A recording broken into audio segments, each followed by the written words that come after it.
Hi, I'm Nautica de la Cruz, and welcome to the show. But first, I want to update you on some important stuff you need to know. Oprah's BFF, which stands for Best Friends Forever, Gayle King, has added a new job. Gayle King is set to join CBS Morning News Show, initiating the second makeover ever for the program. Now, King is not replacing anyone, but she and Charlie Rose, remember him, are joining current hosts Erica Hill and Jeff Glor. Gayle and Charles will be starring on the new Early Show early next year. Eddie Murphy's upcoming film, 1,000 Words, is coming out soon. The Paramount DreamWorks film, after 4 years on the shelf, is finally due theaters next year. Some speculate that the release was timed to coincide with Eddie hosting the Oscar show. Well, he's no longer hosting. I'm sorry about that. So it's anyone's guess if this will hurt the opening of the show that's long overdue. VH1 premieres a new show, T.I. and Tiny, The Family Hustle. VH1 has announced that its new reality TV series, T.I. and Tiny, Family Hustle, will premiere next month. It takes a behind-the-scenes look of the Grammy-winning artist as he reunites with his wife, Tiny, and his children following a 12-month prison sentence. Hopefully, he'll make some good music.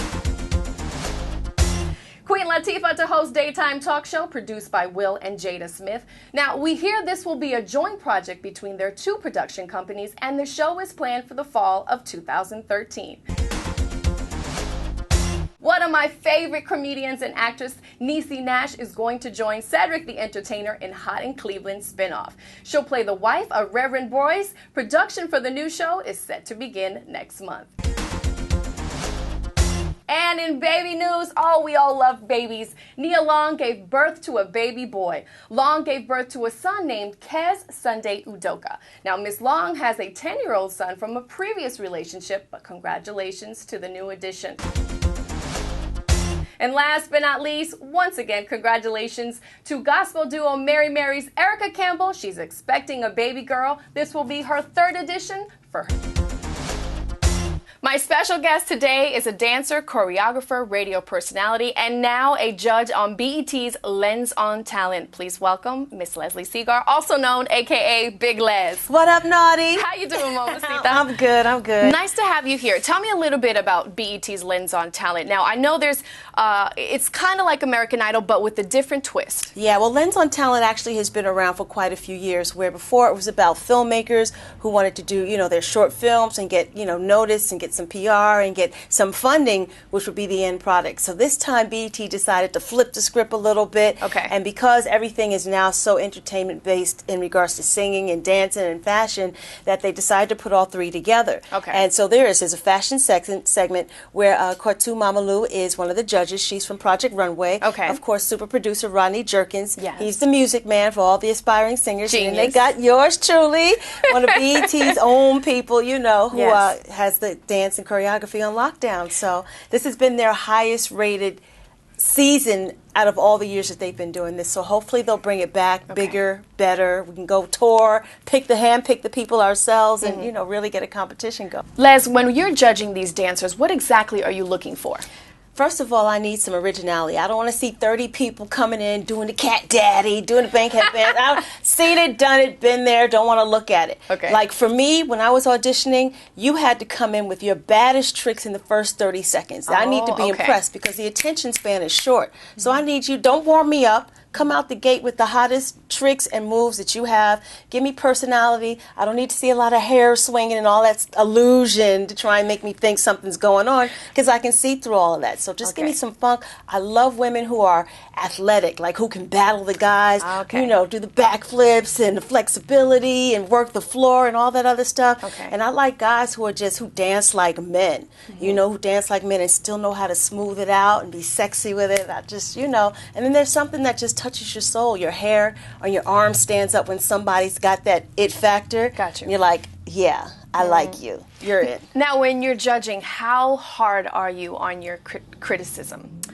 Well, I had to do a couple of takes because, and it's not about being mean-spirited, but you have to have somebody to tell these people what the truth really is. Okay. Especially if you've been through all the trials and tribulations of, you can be the hottest dancer in your lunchroom. I had to hold back a little bit, unfortunately, just because, you know, you don't want to break any hearts or break any dreams. Right. But I had to be truthful. So you have to kind of tell them what it is. You need to work on this. Your technique is bad. You need to study this. Okay. So you have to kind of clean house. You know, I was just talking with one of your associates outside about you have to get the negative people and the negative issues out of your life. And really, you are in control of much more of your life than you think you are. I see. You know, you can be in touch with whoever you believe in up there. And, of course, they're going to guide you and take care of you.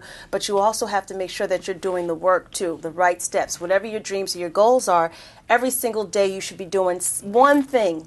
If one thing is the minimum towards that goal or that dream. Okay. You know, make sure your body is right. Make sure you're at peace, that you find a quiet moment in the day to just kind of vent, cry, scream, sleep, whatever it is, so that you can just have a break from society and all the stresses and then get back on track and reorganize your brain to find another plan of attack. Now, you live in Hollywood. You do a lot of press junkets. You're out in the public eye. You do red carpets. Do you ever feel that pressure of you have to be a size 2? I have felt it since the first audition I ever had. Okay.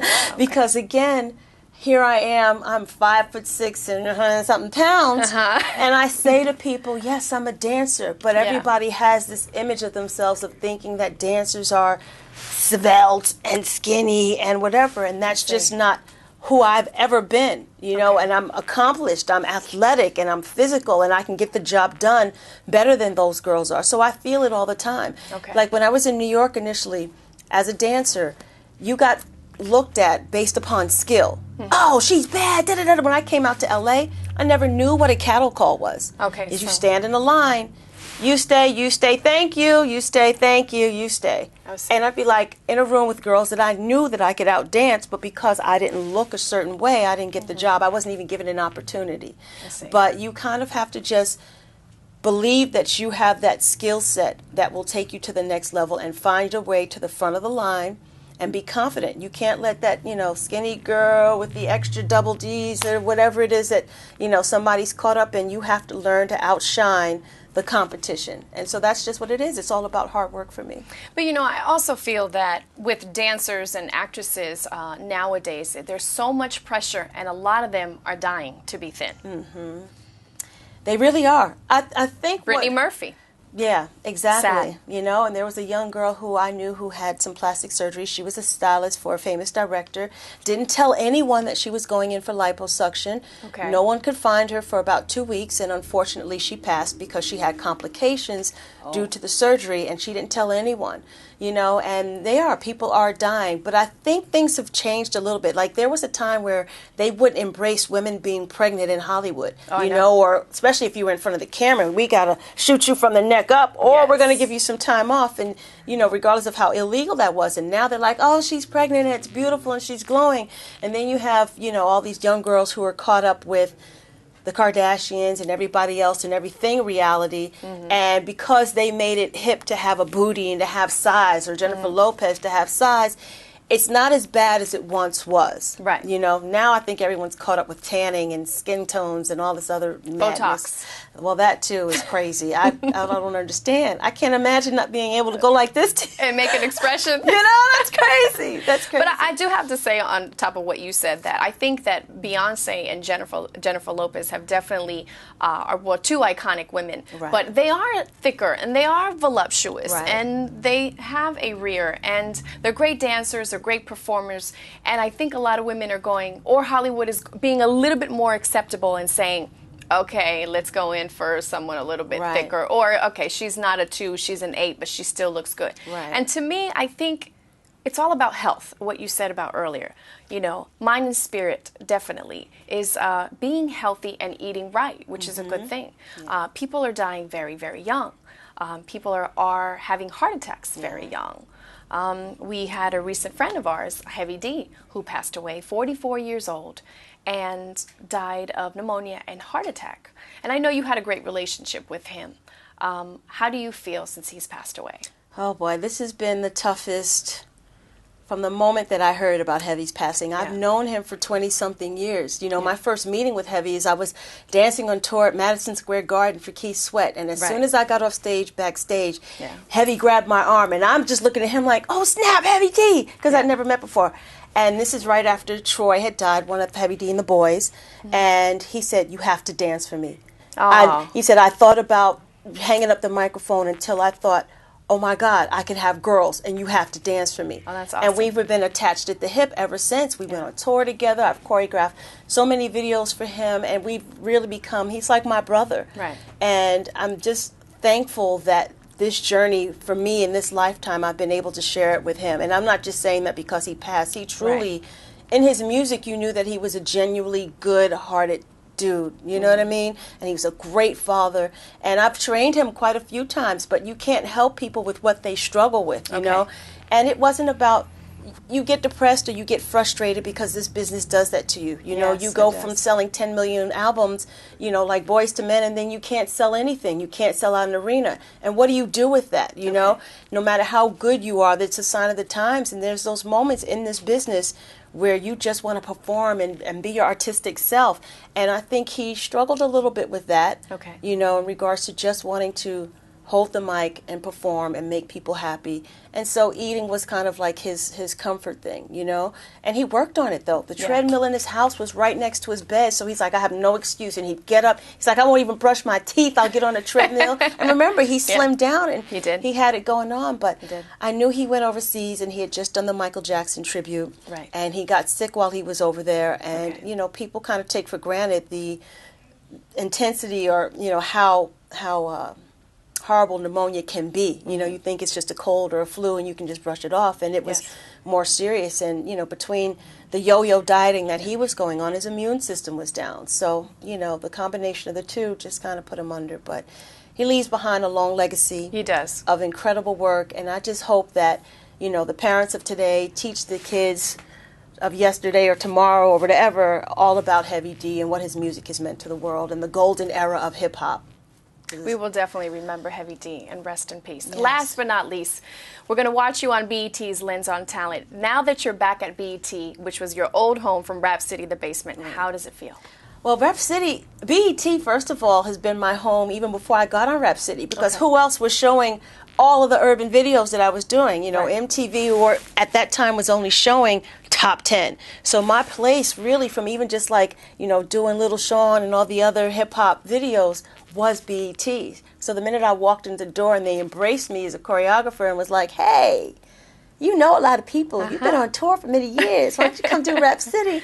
And then to be back, you know, it's a great thing. And I hope I can be back on a bigger scale with them, with not just this show, maybe bringing some other shows to the forefront, you know, coming on again as producer. You know, they let me do some production while I was doing Rap City, so I want to be able to bring some stuff to the table. It's time to grow up and, you know, follow Ryan Seacrest and Carson Daly, get some of that money and bring programming for us. That's right. On the air, not just women, but people of color, you know, and do that thing. So Les, tell me the video that you brought today. The video is a compilation of most of my dance work. Not all of it, because there's not enough time in one show. But just little snippets of stuff that I've done, from Michael Jackson's Remember the Time to Whitney Houston to Bobby Brown to Heavy D to Mary J. Blige to Living Single, and the list goes on. And you'll get to see me back flipping and dancing and wilding out and all that good dance stuff. Well, wonderful. Thank you. Can we follow you on Twitter or Facebook or your website? I'm on Facebook for sure. I will be on Twitter soon. And then, of course, my website, www.lesliesegar.com, S-E-G-A-R. I use my government name. I'm grown now. Gotta use it. Thank you so much for being here today. Without a doubt. I appreciate it. Thank you. Well, I wish you nothing but the best. Yay. We're going to catch you on BET's Lens on Talent, Les. You're a true friend of mine, and you're such an amazing person. Thank you so much. I love you, Naughty. Well, enjoy. Thank you so much for being here today. I appreciate it. Yes. Love you, Naughty. Thank you. Don't forget to catch the Nautica Show. I'm Nautica De La Cruz. Follow me on Twitter at Nautica De La Cruz, NauticadelaCruz, and on Facebook, Miss Nautica De La Cruz. Thank you.